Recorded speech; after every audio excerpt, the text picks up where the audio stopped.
আৰু সংবাদ মাধ্যমৰ বন্ধু বান্ধৱীসকল, যোৱাকালি ৰাতিপুৱা আমি গোলাঘাটত জব্দ কৰা ড্ৰাগছসমূহ আদালতৰ অনুমতি সাপেক্ষে ৰাজহুৱাভাৱে দাহন কৰিছিলোঁ।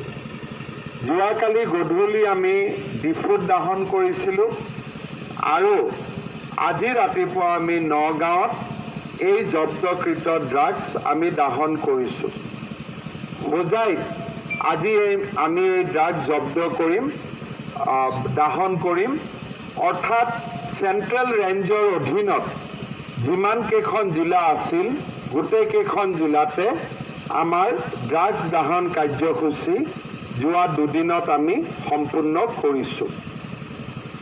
আজি ৰাতিপুৱা আমি যেতিয়া নগাঁৱত আছিলোঁ ড্ৰাগছ জ্বলোৱা এই কাৰ্যসূচীত এজন পিতৃয়ে আহি তেওঁৰ ভাষণত কৈছিলে যে কেনেকৈ ক্লাছ 10 আৰু 12ত পঢ়া তেওঁৰ 2জন সন্তানৰ এই ড্ৰাগছ সেৱন কৰি মৃত্যু হ'ল। এজন ড্ৰাগছ আগতে এডিক্ট আছিল, এতিয়া তেওঁ ৰিহেব হ'ল। তেখেতে বক্তৃতাত কৈছে যে যেতিয়া আমি ড্ৰাগছ খাওঁ সেই মুহূৰ্তত ড্ৰাগছৰ যেতিয়া নিচা লাগে আমি একো কথা বুজি নোপোৱা হৈ যাওঁ, কিন্তু যেতিয়া আমি ঘৰত থাকোঁ আমাৰ মন বেয়া লাগে, দেউতা মালিকে বেয়া লাগে যে ঘৰখন আমি নষ্ট কৰিছোঁ, ধ্বংস কৰিছোঁ। কিন্তু যেতিয়া ড্ৰাগছ খাবৰ মন যায় তেতিয়া আমি সকলো কথা পাহৰি যাওঁ।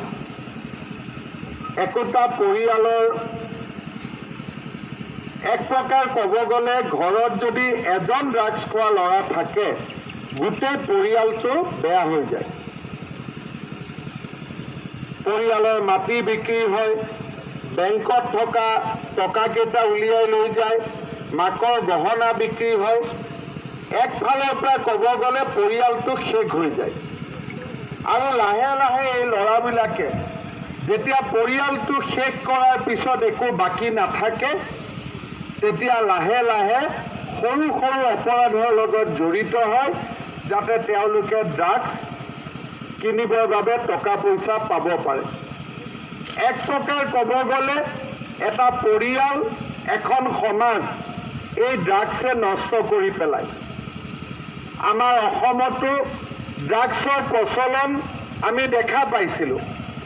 মই ইলেকশ্যন কেম্পেইনত থাকোঁতে যেতিয়া মই হেলিকপ্টাৰত উঠোঁ তাৰ আগে আগে মই ৰাইজক গৈ লগ কৰোঁ। যোৱা ইলেকশ্যনৰ সময়ত বহুত দেউতাক মাকে মোক কৈছিলে যে ছাৰ আপোনালোক জিকিব কিন্তু এইবাৰ ড্ৰাগছটো বন্ধ কৰক। যোৱা 2 মাহত আমি বহুত প্ৰচেষ্টা চলাইছিলোঁ। অসম আৰক্ষীৰ সহযোগত মে' মাহৰ 10 তাৰিখৰ পৰা জুলাই 15লৈকে 874 আমি ড্ৰাগছৰ কেছ ৰেজিষ্টাৰ কৰিছোঁ। We have arrested 1,493 persons, 20 KG heroin, 827 KG ganja, 14 KG opium, 67,650 cough syrup, 1,12,93,628টা tablet, 2 KG morphine, 3,314 KG poppy straw, crystal methamphetamine আমি 3 কেজি, নগদ ধন 1,28,762 টকা, 13,630 টকাৰ foreign currency, fake Indian currency 6,800 টকা আমি ড্ৰাগছ ব্যৱসায়ীসকলৰ পৰা জব্দ কৰিছিলোঁ। আৰু প্ৰায় 31 বিঘা আমি কেনাবীজৰ খেতি ধ্বংসও কৰিছোঁ। আৰু এই গোটেই যোৱা 2 মাহত আমি জব্দ কৰা ড্ৰাগছৰ পৰিমাণ হ'ল 163 কোটি টকা, 163। এই 163 কোটি টকা আমি কেতিয়া জব্দ কৰিছোঁ? যেতিয়া পুলিচ সতৰ্ক হৈছে। আদাৰৱাইজ আমি ক'ব পাৰোঁ যে মাহত 100 কোটি টকাৰ ড্ৰাগছটো আহেই। আৰু যদি আমি কওঁ যে আমি ধৰাত পৰা ড্ৰাগছখিনি total drugs are only 10 to 20%, then the total drugs business কিমান হ'ব মই হিসাব কৰি ক'ব নোৱাৰো মাহত যদি 100 কোটি হয় আৰু সেইটো যদি 20% হয় that means total drugs business per month is 500 crores আৰু 12 মাহত it will be 5 to 6,000 crores ইয়াৰ কোনো ট্যাক্স নাই ইয়াৰ কোনো GST নাই অসমৰ মানুহৰ পৰা এই টকা উলাই গৈ আছে কোনোবাই মাটি বিক্ৰী কৰিছে গহনা কাঢ়ি লৈ গৈছে আৰু একোটা পৰিয়াল ধ্বংস হৈ গৈছে আজি মই অসম আৰক্ষীক ধন্যবাদ আৰু অভিনন্দন জনাও যে তেওঁলোকৰ প্ৰচেষ্টাত যোৱা 2 মাহত 163 কোটি টকাৰ ড্ৰাগছ ধৰাত পৰিছে কিন্তু ইয়াতকৈও বহুত বেছি ড্ৰাগছৰ কাম সমাজত হৈ আছে বা অসমেদি ভাৰতবৰ্ষৰ আন ৰাজ্যবিলাকলৈকে ওলাই গৈ আছে মই আৰক্ষীক অনুৰোধ কৰিম যে দিনে নিশাই পৰিশ্ৰম কৰি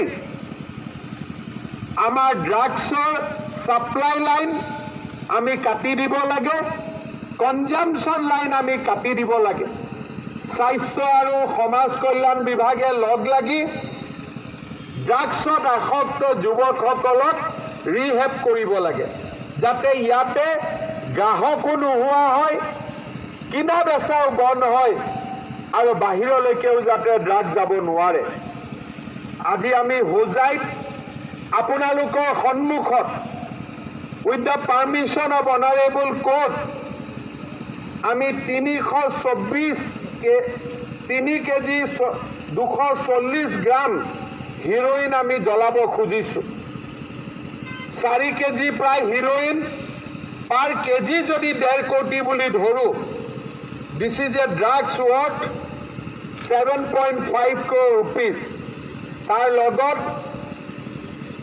1015 কেজি গাঞ্জা আৰু 35,552টা আমি টেবলেট ইয়াতে জ্বলাম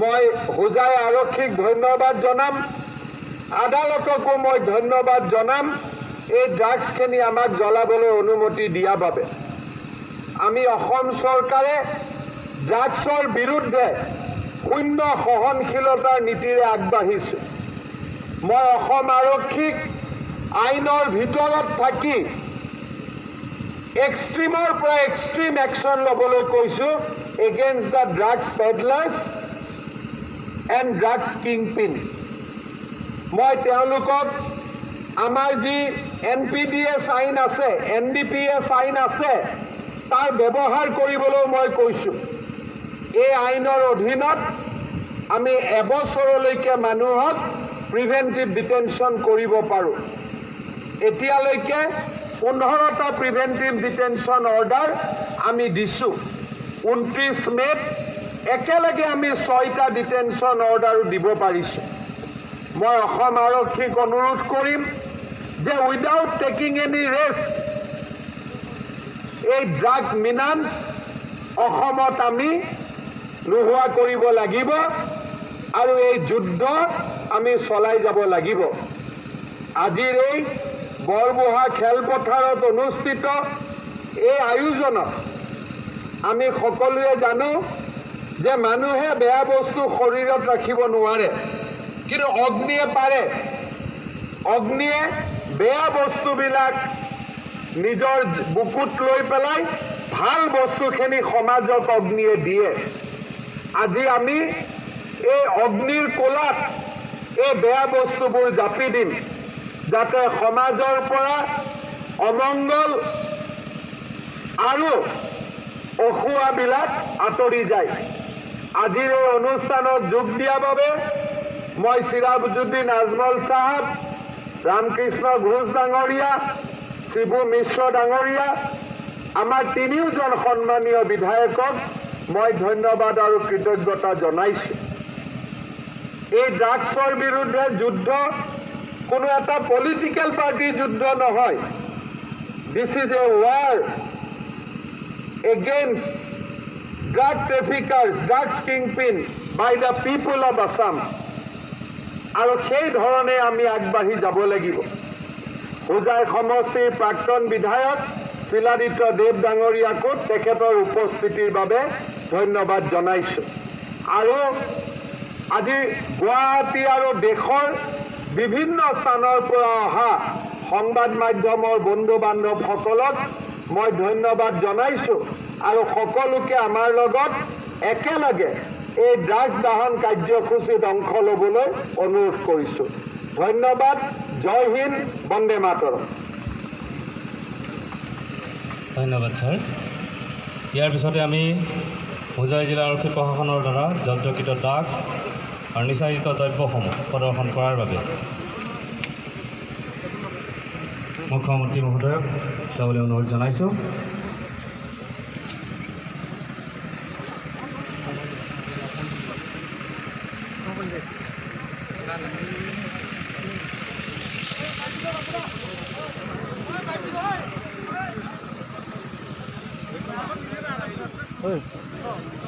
ভাই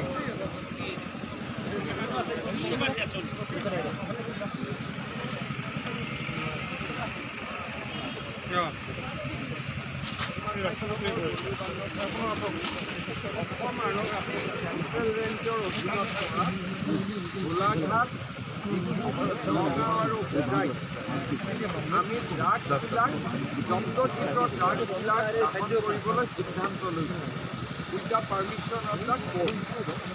আজি আমি নগাঁৱত ৰাতিপুৱা ড্ৰাগছ জ্বলালোঁ। আজি আমি হোজাইত এই ড্ৰাগছ জ্বলাবৰ কাৰণে ইয়াত সমবেত হৈছোঁ। হোজাইত আমি 3 কেজি 24 গ্ৰাম হিৰ'ইন, 1015 কেজি 627 গ্ৰাম গাঞ্জা আৰু 35,552টা টেবলেট আমি দাহন কৰিম। আৰু টোটেল ইয়াৰ যিটো কষ্ট সেইটো হ'ল 14 crore rupees, অৰ্থাৎ 14 কেলেংকাৰীত জড়িত হৈ পৰিছে নম্বৰ দিয়াক লৈ পেলাই, আৰু ইতিমধ্যে 6জনকৈ লোকক গ্ৰেপ্তাৰ কৰিছে। গতিকে এই সন্দৰ্ভত কি কয়? দুখজনক কথা যে ইন্সপেক্টৰ অফ স্কুলসকলৰ কাৰ্যালয়ত বা তেওঁলোক নিজে ইয়াত টকা পইচাৰ লেনদেন হৈছিলে। আমাৰ খবৰ আছিলে, যোৱাকালি আমি কামৰূপ জিলাত ইয়াৰ বিৰুদ্ধে ব্যৱস্থা লৈছোঁ। বাকী স্কুল পৰিদৰ্শকসকলো আমাৰ নজৰত আছে। কোনোবাই যদি ৰিজাল্ট খেলি মেলি কৰিব যত্ন কৰে তেওঁলোকৰ বিৰুদ্ধে চৰকাৰে কঠোৰতম ব্যৱস্থা ল'ব। আমি সকলোৰে ওপৰত চোকা নজৰ ৰাখিম। আজি SOP ছাৰ ঘোষণা কৰাৰ কথা আছে। SOP কমপ্লিট চলি থাকিব, ৰাউণ্ড দ্য ক্লক এইটো চলি থাকিব।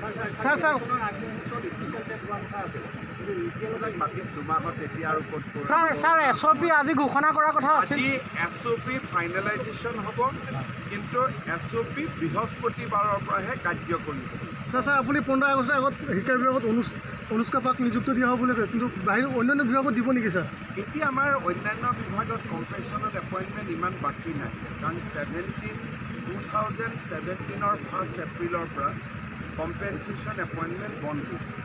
এতিয়া কোনোবা মানুহ মৃত্যু হ'লে তেওঁৰ পৰিয়ালে কমপ্লিট দৰমহা টিল ডেট অফ ৰিটায়াৰমেণ্ট পায়। শিক্ষা বিভাগ আৰু কেইটামান বিভাগত বাকী ৰৈ গৈছে, সেইখিনি আমি কমপ্লিট কৰাৰ কাৰণে যত্ন কৰিম। ছাৰ চেণ্ট্ৰেল ৰেঞ্জত আপুনি ইতিমধ্যে অভিযান চলাই আছে। আজি যিহেতু প্ৰথম হৈছে চেণ্ট্ৰেল ৰেঞ্জ আপুনি টাৰ্গেট কৰিছে। চেণ্ট্ৰেল ৰেঞ্জত টাৰ্গেট কৰাটোৰ কাৰণ মেইনটো ৰুট যিমান ড্ৰাগছ অসমত ৰিকভাৰী হয়, মেজৰ ড্ৰাগছ ৰিকভাৰী হয় চেণ্ট্ৰেল ৰেঞ্জ। কাৰণ আমাৰ নেইবাৰিং এৰিয়াছবিলাকৰ পৰা যিবিলাক ড্ৰাগছ আহে চেণ্ট্ৰেল ৰেঞ্জটোৱে হৈছে ইয়াৰ ডমিনেট। চেণ্ট্ৰেল ৰেঞ্জৰ চব এই যিটো ৰুট আছে, যিটো ৰুটৰ কাষত আমি থিয় আছোঁ, এই ৰুটটোৰ দবকা অঞ্চলটোত বিশেষভাৱে প্ৰাধান্য পাইছে ড্ৰাগছে। বাকী দুটা সমষ্টিটোৰ বাকী দুটা অঞ্চল আপোনালোকে কিবা খবৰ থাকিলে দিব, SP ৰেডি আছে, ইমিডিয়েটলি একশ্যন ল'ব। Thank U.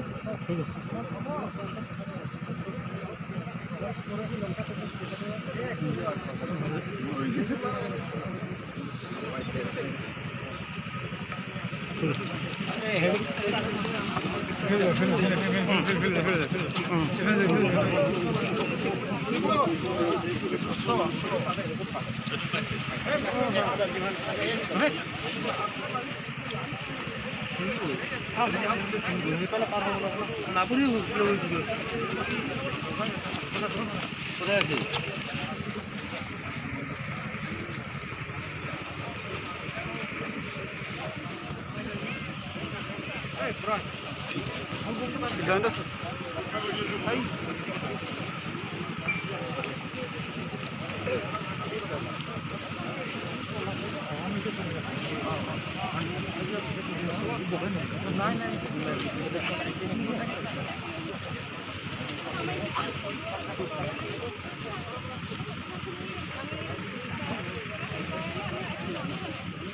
কোন জায়গা?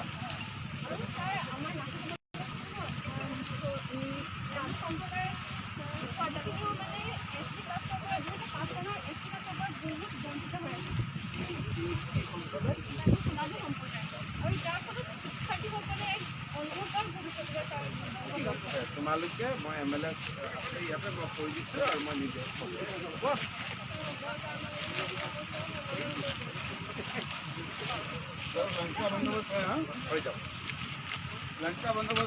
लंच का व्यवस्था तो साजू ने मैसेज दिया, हम बोला किया कि नहीं, मैं रेडी हूँ, नेक्स्ट टाइम आएगा कोई बात नहीं।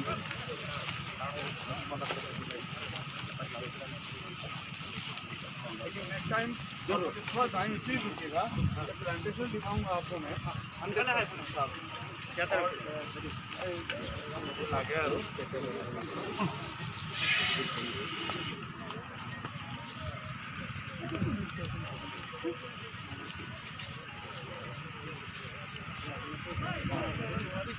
আগত গৈ লাভ নাই।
দাদা নমস্কাৰ।